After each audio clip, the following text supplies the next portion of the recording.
Hi, I wanted to spend a couple of moments speaking with you. I've just uploaded a piece of content and I was going to record some more for you today. Yes, I'm back. We've had the wedding. It's been just wonderful. Very thought-provoking. I've felt quite profound feelings about people and memories and relationships. These feelings, these thoughts, these reflections have bounced off the truly wonderful experience of my wedding last week. Today I thought I'd talk to you for a couple of minutes about vulnerability, transformative experience, and how important it is not to polarize. The concept of polarizing, I think, is particularly important at the moment because as humans, as herd animals, we tend to polarize, to justify what we are doing, what we are feeling, to feel safer, to create a simple existence, to see life simply. But polarizing can be truly dangerous because it stifles our ability to see the complexity of reality, and life is complex. Recently, politically, and perhaps not recently, in recent times, there has been a lot of political polarizing where a person or a group will have or will encourage or will create a simple concept, a simple belief, a simple policy or ideal, and sell it simply. And life just isn't like that. Everybody is full of colour. Everybody is full of complexity. Everybody is full of flaws, learnings. As we learn anything, we make mistakes. When we make mistakes, we are getting it wrong. And that is part of the beauty of life.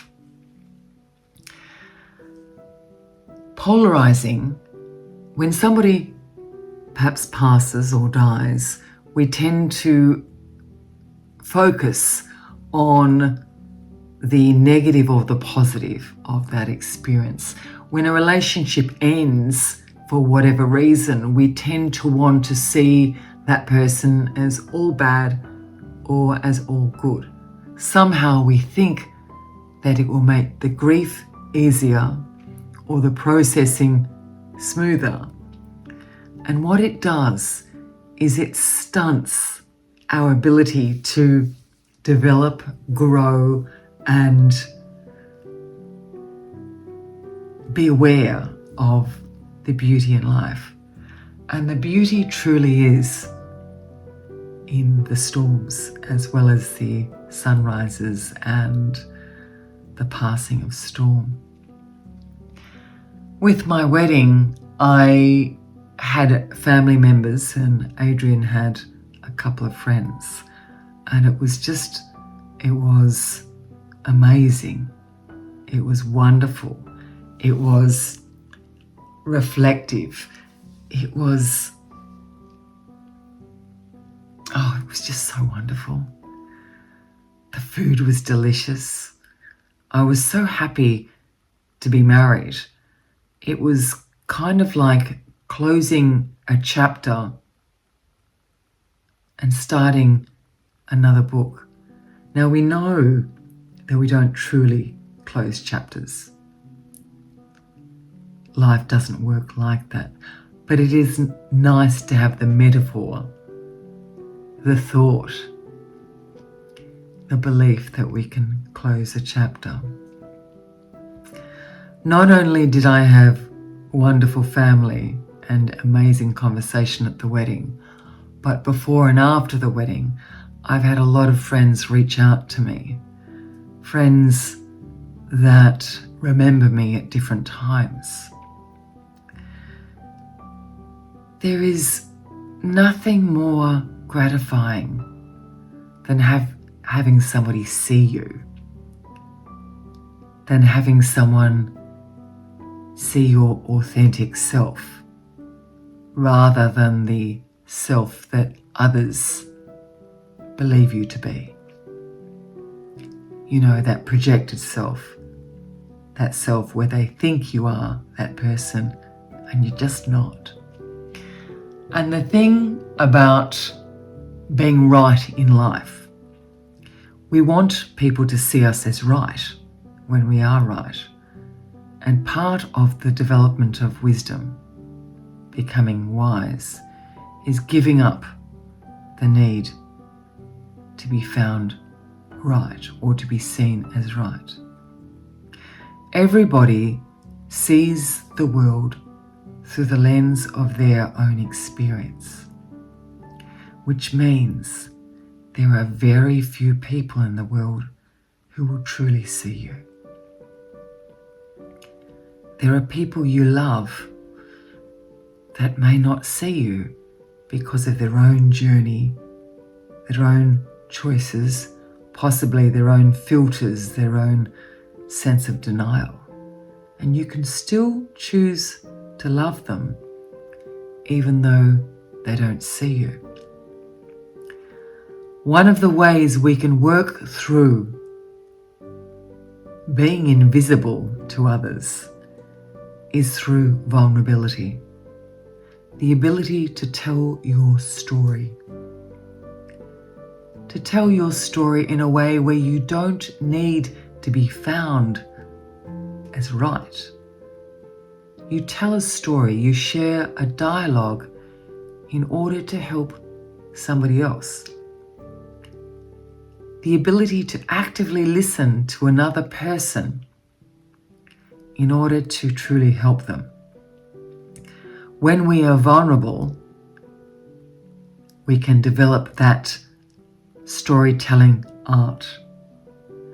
When we polarize, like some politicians, we simplify or dumb down life to its bare bones, rather than seeing the beauty in the sunset, which is so many colours. When we polarize, we see somebody as they are good, they are bad, they are abusive, they are toxic. I'm not saying that somebody, or rather their behaviour, is not toxic or the behaviour is not abusive. Because of course we know a person cannot be toxic and a person cannot be abusive. It is their behaviour which we can assess rather than labelling the person. But when we choose to simplify a relationship which did not go well for whatever reason, we dumb down the sunset or the sunrise of our experience. The years leading up to my wedding were tragic, were horrific, were joyous, were amazing, were frustrating, were devastating. And the marriage for me was a watershed moment of so many things. It was a coming together of people that I love, and it was a reaching out of people who love me. And what I have learned and am learning is that each person has incredible worth. And part of the journey of wisdom is to move away from polarizing and learn to empathize and experience compassion for everybody.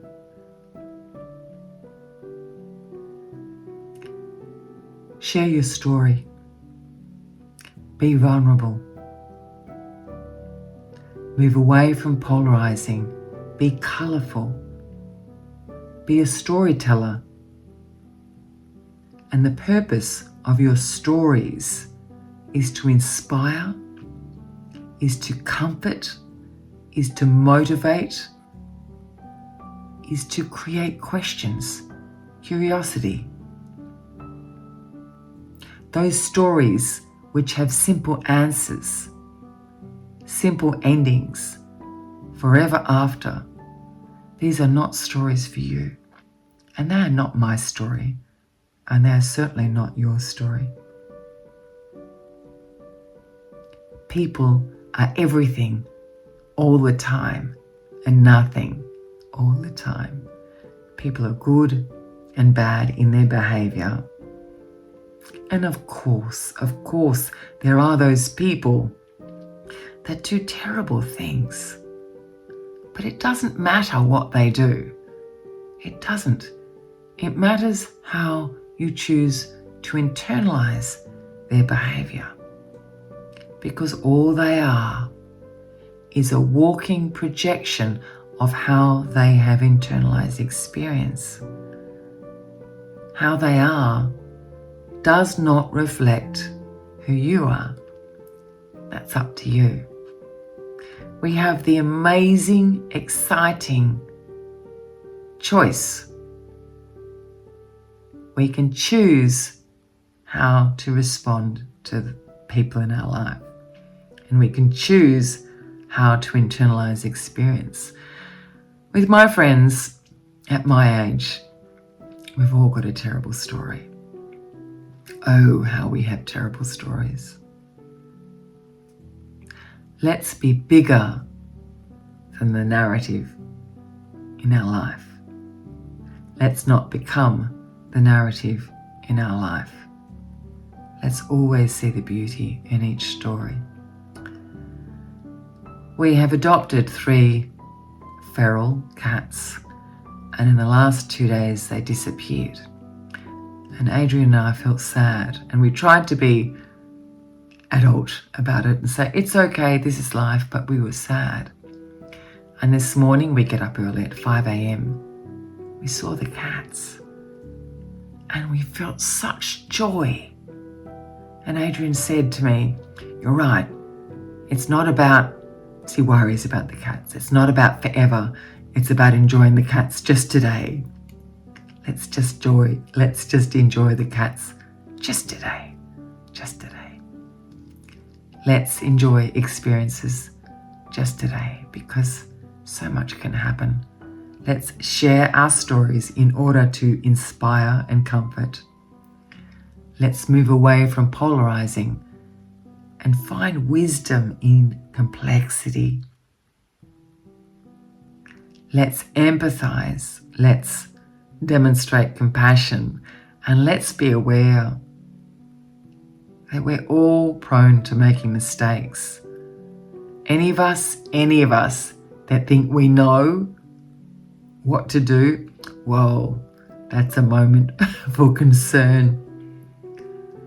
The wedding was wonderful, the food was wonderful, the people were wonderful, the conversations were wonderful. It exceeded my expectations. I will be doing content again. I did want to today, but Adrian was making some noise, and I don't mind that. It was comforting noise, moving around the house and tapping on the computer was comforting noise. Let's hope tonight we see the cats. I will be creating tomorrow, and